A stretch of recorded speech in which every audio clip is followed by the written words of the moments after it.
عوام کے پیسے ہیں, یہ کسی کے ذاتی پیسے نہیں ہیں.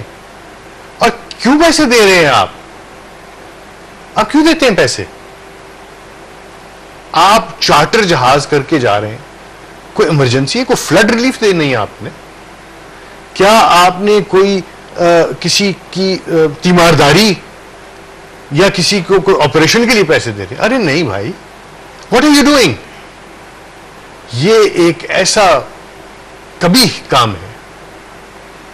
دیکھیے, جب آپ نے کسی بار ایسوسی ایشن میں جانا ہے تو آپ اس کو کتابیں دیں, آپ وہاں پہ فیسیلیٹیٹ کریں انفراسٹرکچر کو. اور کیا ہم وکلا جو ہے وہ پیسے مانگتے پھر رہے ہیں؟ جی میں یہی بات کرنا چاہ رہا تھا کہ ایک طرف تو بابر اعوان صاحب کا کردار ہے, وہ کہتے ہیں میں دے رہا ہوں. کیا بار ایسوسی ایشن کے ریپرزینٹیٹیو یہ ان کی دوہرا معیار نہیں کہ ایک طرف تو وہ عدلیہ کی آزادی کی بات کرتے ہیں, دوسری طرف اس طرح پیسے ریسیو کر رہے ہیں؟ اچھی بات نہیں اور سائلنٹ ہے سب, بات بھی نہیں کوئی کر رہا. میں نے تو آج کی آپ کے ساتھ, آپ نے سوال کیا, میں نے یہ بات کی. میں نہ بار پالیٹکس میں ہوں نہ نیشنل پالیٹکس میں ہوں, لیکن میں اس طرح سوچتا اور کھل کے بات کر رہا ہوں کہ یہ غلط ہو رہا ہے, اور ہم وکلا کو چاہیے کہ ہم کہیں ہمیں یہ پیسے نہیں دینے ہیں. آپ نہیں سمجھتے کہ اسے بار ایسوسی ایشن کے لیول پہ اس کوشچن کو ان کی بار کے پلیٹ فارم پہ اٹھانا چاہیے؟ بالکل اٹھانا چاہیے. I totally agree with you. آپ اس کا انیشیٹو لیں گے؟ میں بار پالیٹکس میں نہیں ہوں, لیکن اگر میری آواز ان لوگوں تک پہنچ رہی ہے جو ان چیزوں کے اوپر انیشیٹو لے کے یا اس کے فیصلے کر رہے ہیں, میری اپیل ان سے یہ ہوگی کہ وہ پیسے واپس کر دیں. یہ پیسے ہمیں قبول نہیں کرنے چاہیے. اچھا, ہم تھوڑا سا کوشچن کرتے ہیں جعلی ڈگریوں کے حوالے سے. کنور دلشاد صاحب کا پہلا بھی ایک میں نے ان کا سٹیٹمنٹ پڑھی جس میں انہوں نے کہا کہ اگر جعلی ڈگریوں کی اگر انویسٹیگیشن کی جائے تو آلموسٹ ہاف آف دی جو اسمبلی ممبرز ہیں وہ نااہل ہو جائیں گے. ابھی آپ کیا سمجھتے ہیں کہ اگر یہ ہوتی ہے انکوائری, جیسے سپریم کورٹ نے اس کا آرڈر بھی کیا ہے اور اس میں لوئر کورٹس کو آرڈر کیے ہیں کہ آپ اس پہ انیشیٹو لیں, کیا اس کے ریزلٹس ہوں گے؟ پہلا سوال تو میں کنور دلشاد صاحب سے کرنا چاہوں گا. کنور دلشاد صاحب ایک عرصہ نیشنل الیکشن کمیشن کے سیکرٹری رہے. یہ بات آج ان کو کیوں یاد آ رہی ہے؟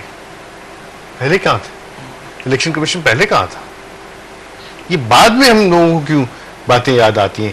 یہ جنرل بعد میں کیوں جاگ کے کہتے ہیں کہ جی یہ فوج نے سب کچھ غلط کام کیا؟ یہ جو ججز بعد میں کیوں کہتے ہیں کہ جی جوڈیشری نے جب ہم وہاں پہ تھے تو معاملات کچھ ایسے نہیں تھے اور کچھ ایسے تھے اور دباؤ تھا؟ یہ ارے نہیں, یہ کام آپ اس وقت کریں جب آپ وہاں پہ رسپانسبل پوزیشن میں فیصلہ کرنے کی پوزیشن میں ہوں. لیکن ایک ساتھ میں آپ کو ایک اور بات کر دوں, یہ جعلی ڈگری والا جو سلسلہ ہے یہ میرے خیال میں کچھ ابیوز بھی ہو رہا ہے. اس کے اوپر کچھ وہ کیسے؟ ہاں, یہ جو لوگ اسمبلی میں آئے ہیں کیا ڈگری کی وجہ سے آئے؟ ڈگری کی وجہ سے تو نہیں آئے. نہیں, لیکن یہ آئے ہیں, یہ آئے ہیں کس بنیاد پہ؟ ووٹوں کی بنیاد پہ آئے ہیں. دیکھیں جی, میں آپ کو تھوڑا سا ایک جو ہمارا الیکشن کمیشن کا جو اس وقت لاز اس کے موجود ہیں اس کے مطابق وہ کسی کو بھی انسیٹ کر سکتے ہیں انڈر اس کے جو سیکشن ہے 79, 82 and 92. وہ یہ کہتے ہیں غلط بیانی کی, جھوٹ بولا, اور وہ جو آپ کی کریڈیبلٹی ہے اس حوالے سے یہ ساری بات ہوتی ہے. پھر آپ یوں کیجئے نا, آپ ایک ایک کر کے تمام ممبرز آف اسمبلی اور سینٹ, چاہے ایم پی اے ہے, چاہے نیشنل اسمبلی ہے, چاہے سینٹ ہے, ان کو بلانا شروع کریں اور ان سے سوالات کرنا شروع کریں. کوئی نہ کوئی تو آپ کو جھوٹ نظر آ جائے گا.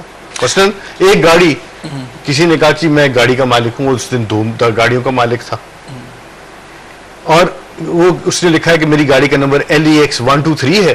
اس کے پاس تو LEX 123 نہیں تھی, اس کے پاس LED 123 تھی. یہ دیکھیے, یہ سارے کے ساری باتیں جو ہیں. چلیں ایک بات بتا دیں, کیا جو فیک ڈگری ہولڈرز ہیں انہیں اس اسمبلی کا حصہ رہنا چاہیے؟ بالکل نہیں رہنا چاہیے, لیکن فیک ڈگری ہولڈر آپ کیسے بتائیں گے؟ ثابت اگر کر دیتی ہیں, پوری انویسٹیگیشن ہوتی ہے. آپ کر کیا رہے ہیں؟ آپ کر کیا رہے ہیں؟ یہ پہلے کام کرنے والے تھے. نہیں, اگر اب بھی ہو جاتا تو اس میں کوئی دیر آئی درست ہے. نہیں, there is a problem. There is a very serious problem. وہ پرابلم کیا ہے؟ پرابلم یہ ہے کہ یہ سارے معاملات ہونے چاہیے تھے الیکشن ٹرائیبیونل کے سامنے. میں آپ کو کھلے الفاظ میں واشگاف الفاظ میں بتانا چاہوں گا, میرے تئیں میرے نزدیک وہ وقت اب گزر گیا ہوا ہے. الیکشن ٹرائیبیونلز میں یہ کام چل سکتا تھا.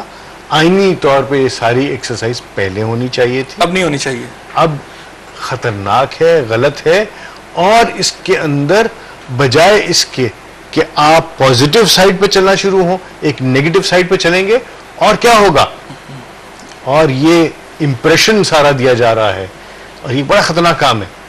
ایک اس کی طرف میں آپ کی توجہ دلاؤں گا کہ ایسا امپریشن دیا جا رہا ہے کہ پارلیمنٹیرین کی میجورٹی جھوٹی ہے. رائٹ, میرا لاسٹ کوشچن, میرا پروگرام کا ٹائم بالکل ختم ہو گیا. ایک کچھ ہلکے یہ بات بھی کر رہے ہیں کہ میاں نواز شریف صاحب جو ہیں, اگر ان کے جتنے بھی جو لوگ ہیں اس وقت اسمبلیوں کے اندر, اگر فیک ڈگریز کے کیسز کھل گئے تو میجر جو لوگ اس سے ڈسٹرب ہوں گے, سفر کریں گے, وہ پاکستان مسلم لیگ نون کے ہوں گے. اور اگر جینوئنلی 50% کے قریب لوگ جو ہیں وہ نااہل ہو گئے تو یہ اسمبلیاں ہی اپنا وجود برقرار نہیں رکھ سکیں گی. یہی وجہ ہے کہ میاں نواز شریف صاحب کو کسی نے لائن دی ہے, اس لائن پر آج وہ اوپنلی آ کے بابر روان صاحب کے ساتھ بھی اچانک ان کے خلاف بولنا شروع ہو گئے ہیں, اور ایک رول پلے کر رہے ہیں ایسے کہ جیسے وہ ایک اسٹرانگ اپوزیشن ہے. شاید وہ فورسی کر رہے ہیں فوری طور پر الیکشن.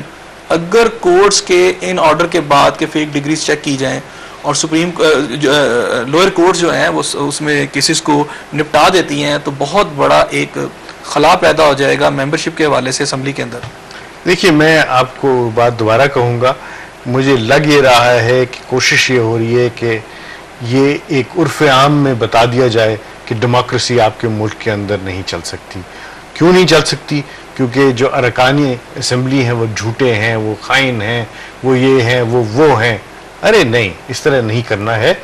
اور اگر آپ یہ سمجھتے ہیں کہ میاں نواز شریف صاحب کسی سے لائن لیتے ہیں تو میں ان کو بڑی اچھی طرح جانتا ہوں, میں ان کو کچھ حلقوں کا خیال ہے یہ وہ خیال غلط ہے. میاں نواز شریف صاحب کسی سے لائن نہیں لیتے. میاں نواز شریف صاحب اپنا ایک ذہن رکھتے ہیں, اور میں سمجھتا ہوں کہ یہ بابر روان صاحب نے خود کرٹیسزم اپنے ذمہ لیا ہے. اگر بابر روان صاحب یہ کام نہ کرتے تو ظاہر اس کے بارے میں بات نہیں ہونی تھی. اور بابر روان صاحب کو چاہیے کہ اپنا نوٹیفیکیشن تو کروا لیں. پیسے بانٹتے پھر رہے ہیں, کس کے پیسے ہیں؟ وہ اپنی جیب سے پیسے دیں, مجھے کوئی اعتراض نہیں ہوگا. بہت شکریہ.